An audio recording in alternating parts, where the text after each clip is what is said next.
pretense of helping to end the Depression came the 1933 gold seizure.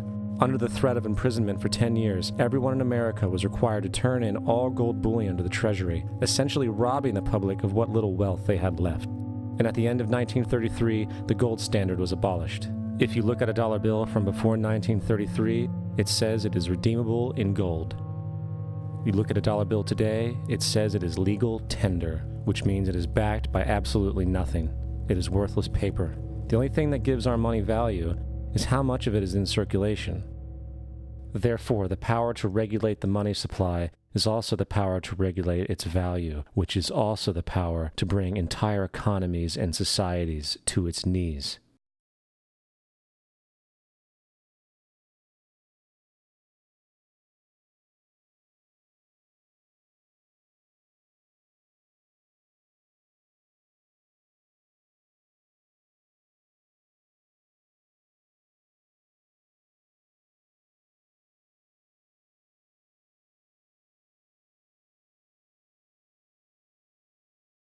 They create money out of nothing. What a scam. They have so much money, they don't care about money. All they care about is power. All they care about is being able to control the political situation so it goes their way. After a man has far more money than he possibly can spend for pleasures, what is left to excite him? For those with a ruling class mentality, the answer is power, raw power over other human beings. Money can buy such power only to a point. Beyond that, politics is the sport, and world politics is the ultimate game.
On the outskirts of the national capital today, black limousines with darkened windows converged on a hotel where private security guards imposed ironclad control.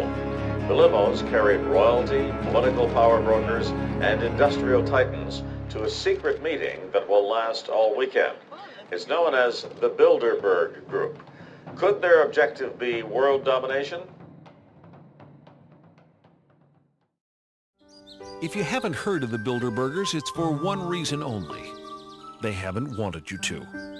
At their annual closed-door meetings, no outsiders are allowed even close to the building.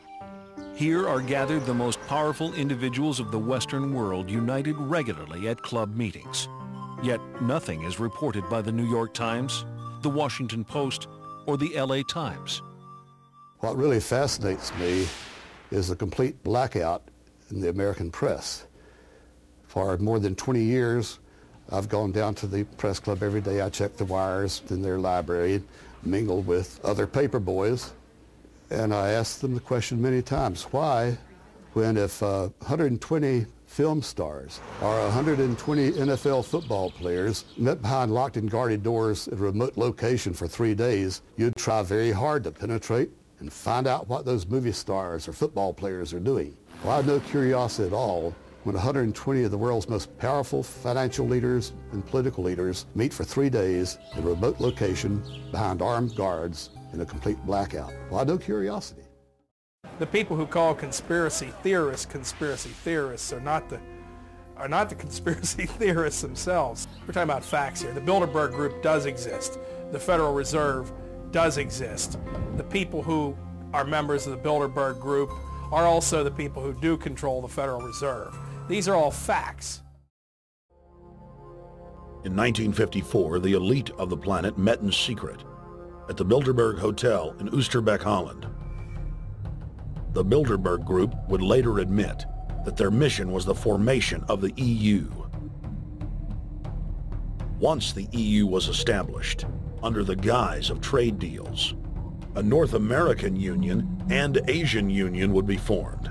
The three interlocking superstates formed the core of the global government, while the United Nations would serve as a world regulatory and enforcement body over the Third World subregions. The Bilderberg Group consists of the heads of all of the managing roundtable groups that steer individual countries. Picture the elite power structure of the world as a giant pyramid, with only the elite of the elite at the tip top of the capstone. The group has been so secretive that until the mid-1980s, the controlled corporate media denied its existence. Into the late 1990s, coverage only consisted of rare one-line mentions.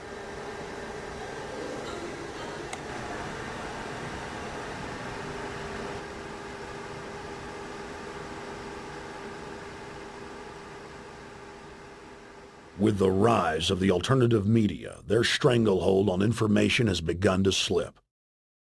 What we do hear coming out of those meetings is incredible about the plans of the New World Order to consolidate power. Political power and economic power coming together at the highest level. But what I call the lapdog media, the controlled media in this country, you would think that they would be going to court, crying freedom of information, open meetings, sunshine law, and all of these things, but the silence is deafening. Why is it the major media would deny this? Let's look at the ownership of the major media. Let's look at the roster of, say, the Bilderberg meeting. Katharine Graham owns the Washington Post. Katharine Graham has been to the Bilderbergers.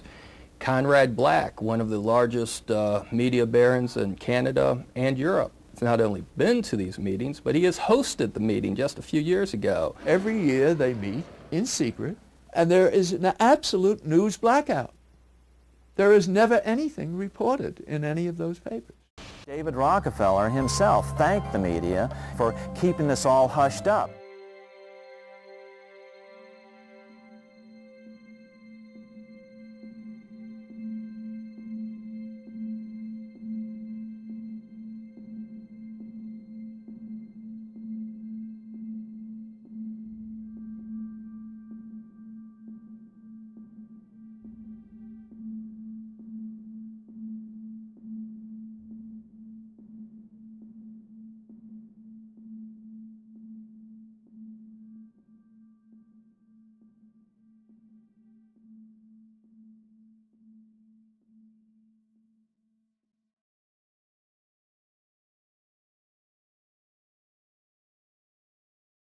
First heard about Bilderberg in 1975, and I said, I don't believe it.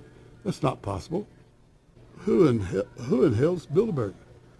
I spent 20 happy years with metropolitan newspapers. All the wires are clicking at my ear. That could not happen without me knowing about it.